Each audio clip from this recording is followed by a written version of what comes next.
making a video today. We're going to take a look at the Ultra League Premier Cup. It's not the Ultra League Premier Classic Cup, it's just the Ultra League Premier Cup. Difference here is you just don't have legendary Pokemon, but you still have XL Pokemon. And this entire meta is basically just flooded with XL Pokemon at this current time there. While you see this video, this cup going to be out already. These are like battles against people from Twitter, because sadly, not sadly, but I'm currently in Warsaw while you see it for the regionals, for the championships they had that are coming up. I didn't really train for it yet or anything like this, but hey, I'm still going to be there for whatever reason. So yeah, we're going to take a look at some stuff here right now, some battles with a no XL team. I kind of wanted to challenge myself and try to play a no XL team in a meta that's based on XLs. Here my opponent was just memeing a little bit. That is fine as well. They're always kind of memeing. Having the Sceptile here, we will be able to win this game pretty easily, but we have some more serious games coming up here. Next opponent, we will see Escavalier against Stunfisk. It's going to be a matchup that you're going to see a ton of times, and you will see a Ninetales coming in. Ninetales is good that we get this thing out. Our team would die immediately to a double charm team, because there's not a lot that I can do about this. Like, you're always going to have hard answers for some kind of teams, but I don't expect the double charm going to be that common either.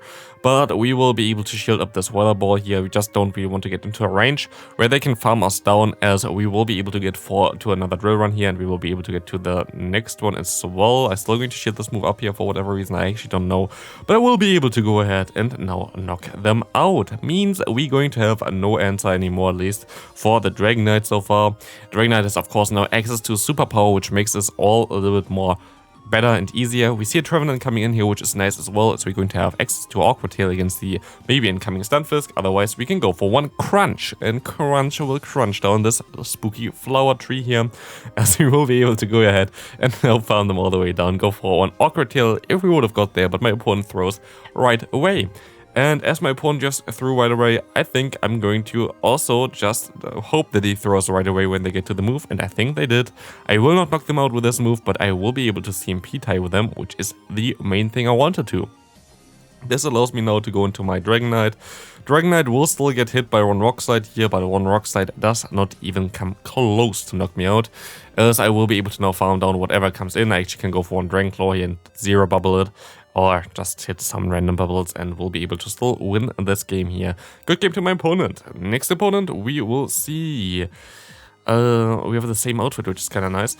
We will see the Nidoqueen against us here. Nidoqueen is actually a little bit tricky. If it's a Shadow Nidoqueen, it's way better than the normal Nidoqueen.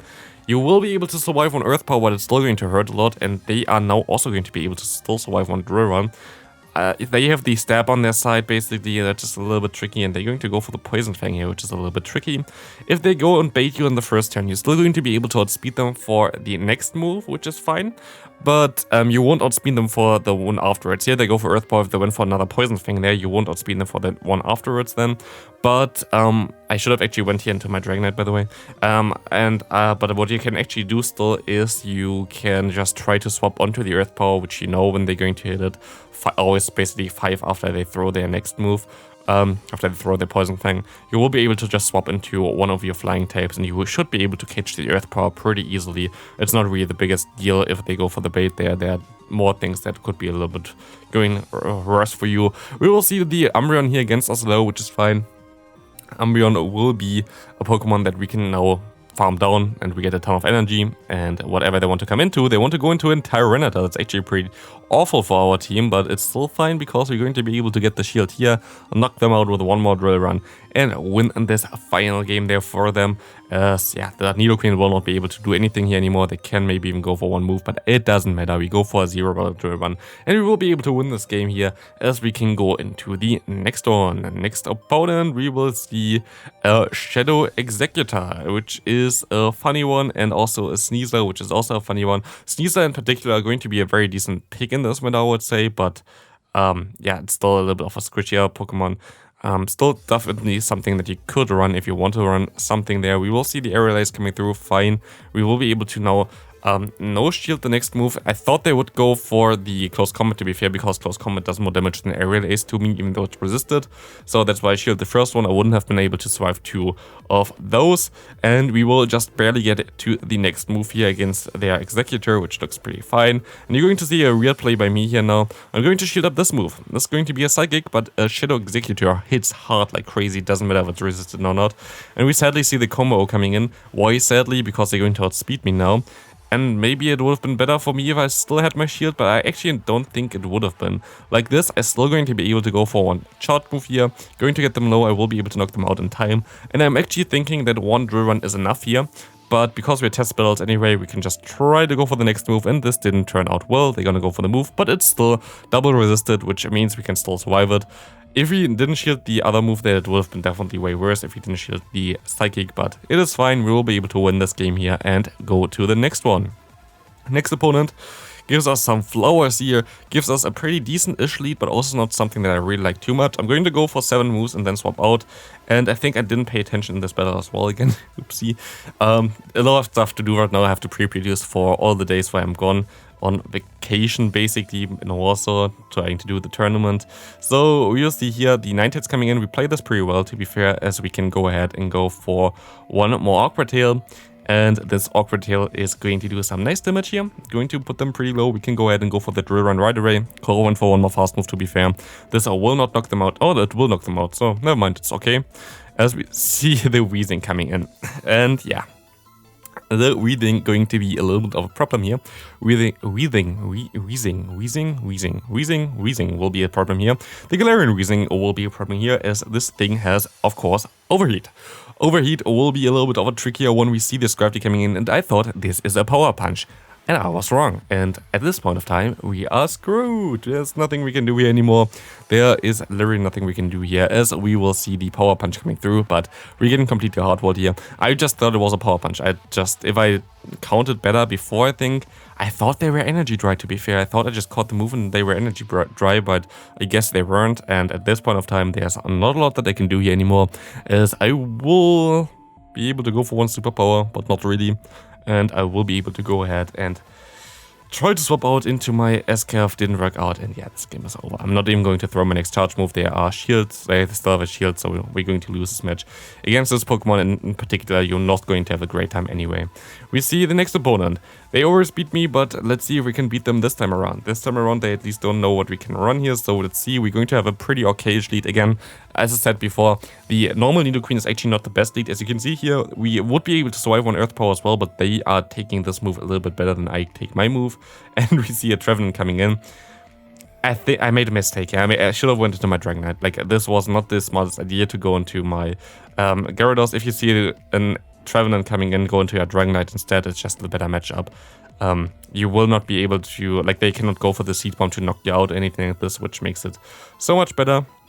They have to go for the Shadow Ball here, but of course they can also bait me, and they're going to bait me, and at this point of time I have to throw my charge move, and they know my team now, and they have a shield advantage, so they're going to let this move go through, and they have the best answers in the back. Like, literally, their backline kind of hardwalled my backline, which is fine.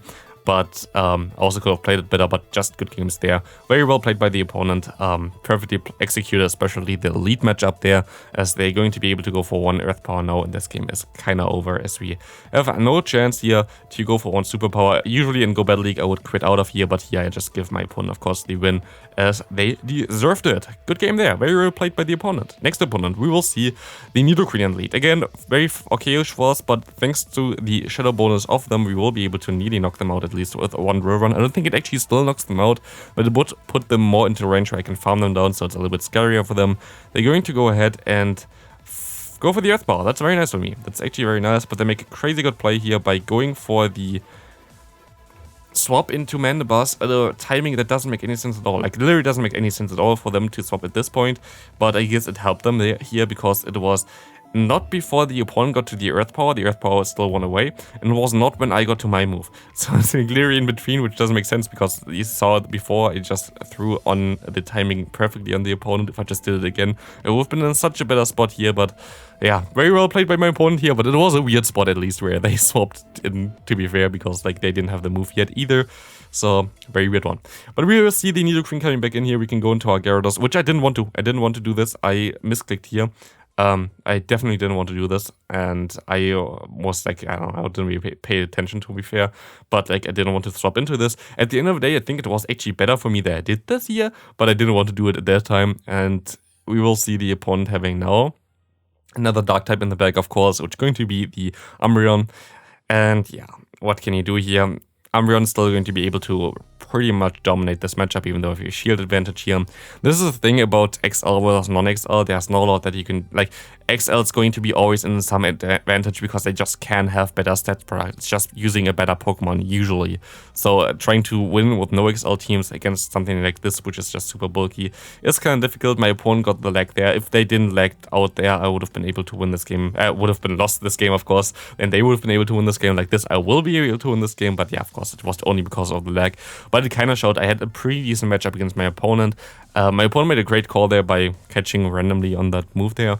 But again, if it's just kind of interesting to see the differences between also non-XL and XL Pokemon. Non-XL Pokemon are just always a little bit behind. They have to basically made up for it with their typing or their charge moves and fast move combination, because with their stats product, they're always going to be behind the opponents. We see a Pokemon that I don't want to see here, which is going to be Runerigas. It's fine for my backline, but it's also kind of neutral for my backline as well. For Gyarados, it would have been a very cool matchup, but like this, we're at least going to be able to catch the move, like basically throw at the same time our charge move with their charge move, which is nice. I will go into my S-Calf. I'm just going to try to let the move go through here. Going to be a Shadow Ball. I can swap out into my Gyarados, and I'm just going to farm them all the way down. And they don't get to another move here, which is nice. Let's see what they're going to have in the back. Can we still win this game? It's going to be a Shiftry. Shiftry is not what I wanted to see, and I think I make a mistake here again. I should have went for the Crunch. I actually should have went for the Crunch because my main damaging way here will be the fast move damage, and Crunch has the chance to debuff the opponent's defense. And I'm just going to go for the safe route here, going for the Water Awkward Tail here.